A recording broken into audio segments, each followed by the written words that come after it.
Hi, my name is Becky and I make jewelry, and today I'm going to show you how to make a wire wrap ring. For this project you will need silver beading wire. This is 24 gauge. I prefer to use it over the 22 gauge because it's easier to work with. However, you can use whichever gauge you feel comfortable with. I've measured it out at 2 feet already. You also need your focal bead, or the bead that you're going to wire wrap. The tools that you're going to need are grip pliers, bit nose pliers, and of course wire cutters. Okay, let's get started. First of all, you're going to find the middle of your silver wire, and you do that by bringing the ends together. And I should have this, the middle is right here. You're going to put your ring mandrel through it like this, and you're going to want to set that middle section on the size of ring that you want. Remember, you have to add one size bigger for your ring project. So if you want a size 7 ring, you need to set this on a size 8. You need to start out on a size 8. Size 6 ring needs to start out on a size 7. So I want to make this a size 7 ring, so I'm going to start out, and my ring mandrel don't have the best numbers on it, so it's been used a lot. I'm going to start out at a size 8 like this. Okay? I'm going to bend both of these wires forward like they are right here. So they're coming off like this. Okay? Now, I'm going to want to take the top, I usually use my right hand side for the top wire, and I use my left hand side for the bottom wire. So my top wire, I'm going to wrap around 1, 2, 3 times, bring it right to there, and kind of hold it when you hold the, while you do the other side. The bottom wire, and whatever, you want to wrap it, just make sure you wrap it the same amount of times on the left side that you do the right side. So 1, 2, 3 times around, okay? Now you're going to scrunch your wires together, bring them all together. I usually start, like I said, on my right hand side. Maybe it's because I'm right-handed, but anyway, you'll notice a groove in the back of your ring mandrel, okay? You want to bring your wire that you went across the top with, you're going to bring it down and go through the bottom part of it. I got kicking in my wire. Bring it through the bottom part of it, and if you use that niche that you have in here, your wire will slide through real easy. You won't have to lift the wire up off the mandrel to do that. So bring your wire up through that part of it, and make sure you go through all the strands, bringing it out like this.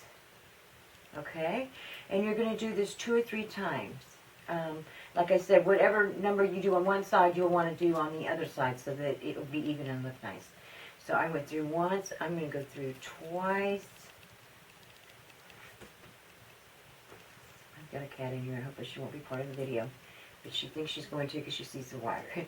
Okay, I went through 3 times, okay, and what I'm going to do, I just slide that back down to the 8, and I just kind of pull it taut. Don't pull it so tight that you break your wire. Okay, now, turn it around so that your left-hand side is going to be in that same nook that you used to do your right-hand side. And this time you're going to go, because you wrapped it around the bottom, you're going to go through the top. You're going to go just the opposite direction of whatever you wrapped it. Like your top one that goes around the top needs to come up through the bottom. The bottom one that goes around the bottom needs to go up through the top to go in. So, I usually, now keep in mind, however far apart your top one and your bottom one is, that's how wide your ring's going to be. So you don't want to make it, half the ring size. I usually make it about in between 1/4 and 1/2. So about right there. I don't know if you can see that, but about right there. Okay, I'm going to bring my wire up through the top like this. I've got a mirror back there, and I'm trying to do it so that you can see it, and I can see it too. I can see what I'm doing. Bring it through the top like that. Pull your wire down. Okay. And like I said, I'm going to do this 3 times, because that's what I did on the other side. So 1, 2, and then 3. Hold your wires down and pull taut like that. Okay, so now you should have something that looks similar to this, okay? Go ahead and take your ring off your mandrel. And whichever side, if you end up with one side that's longer than the other, which I have, that's what side you're going to string your focal bead in on. So I'm going to end up on this side. So I'm going to string it through here, and finding the hole for it is another story. Sometimes they are not too pronounced. However, I located it before I started the video, and it should be easier to locate now. However, it's not. Let's see. Okay, there it is. Slide your bead. Now this has got, it's got this side to the bead and then this side to the bead. And of course, I'm going to want to pick this side to the bead because it's more prettier, I think. I mean, that's just the way die shell beads are. Okay, so I'm going to bring it down like this to where it's on the wire. I'm going to hopefully set it like this, kind of center it where you want it to be. Now, I find it helpful to put my ring back on my mandrel at this point, just to help me keep the band part of it straight, okay? Hold your ring like this in the back, with your thumb on your ring bead in the front, and pull that wire through, if you can do it without breaking it, just to tighten it up. So see, there's no wire here that's excess, okay? It's all used up. And then go around once, okay? And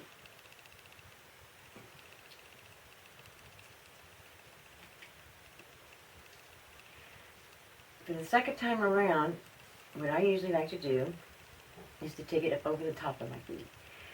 With the smaller beads, I don't necessarily do that, but this is a larger bead, and it kind of gives it an accent, kind of highlights it, I think, in a way. So you're going to bring it up over your bead like this. And again, you're going to hold it in place. Okay, now, you're going to bring it back over to your groove, and you're going to put this top piece, the wire that you haven't gone through the bead with, you're going to put that through the top. Get back, MJ. Through the top and bring it down, like this. Pull it tight. Okay. This other one, you can bring it around. You can get the nook of your mandrel. And you're going to bring it through the bottom, like this. Pull it up, around, one more time through.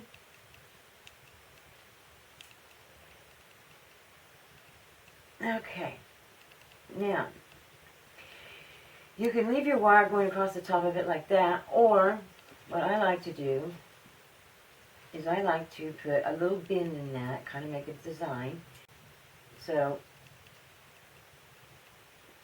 if you use the flat nose part or your bent nose pliers, and I just put it about halfway down the thing, and I just turn it, I'm just going to turn it like this. But I have to do it when it's facing me, I can't do it. Okay. So you're going to end up with something like this on your bead, which it makes it just a little prettier, I think. And it's up to you. That's personal preference there. Okay. Again, get your wires all together. Now, a way to get this band to where these wires are all even is to take your crimp nose pliers and just put it in there and just lightly smash it. And all it does is just bring the wires together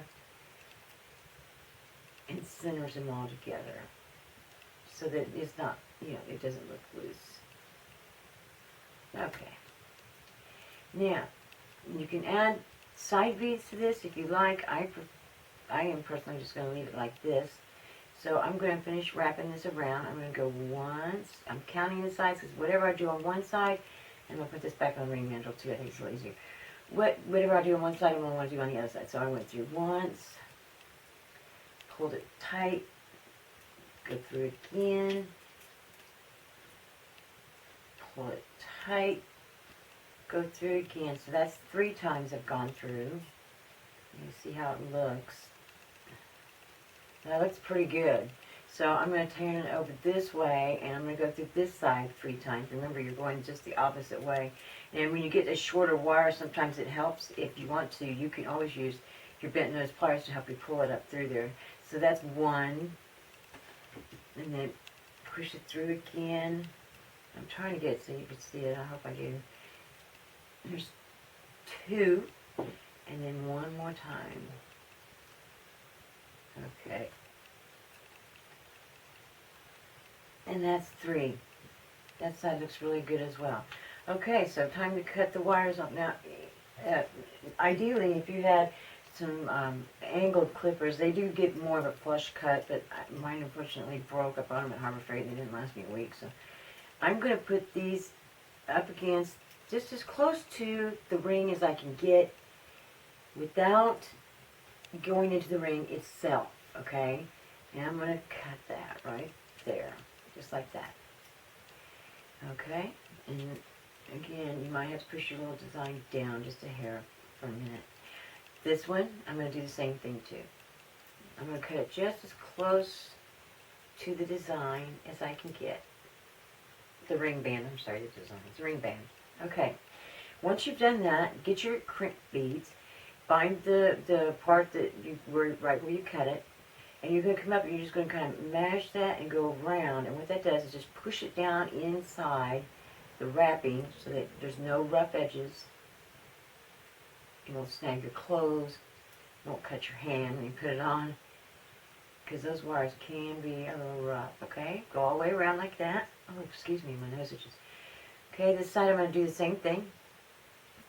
I put my ring mandrel on there, like, my crimp bead, crimp pliers. Oh boy, I got it good today, on.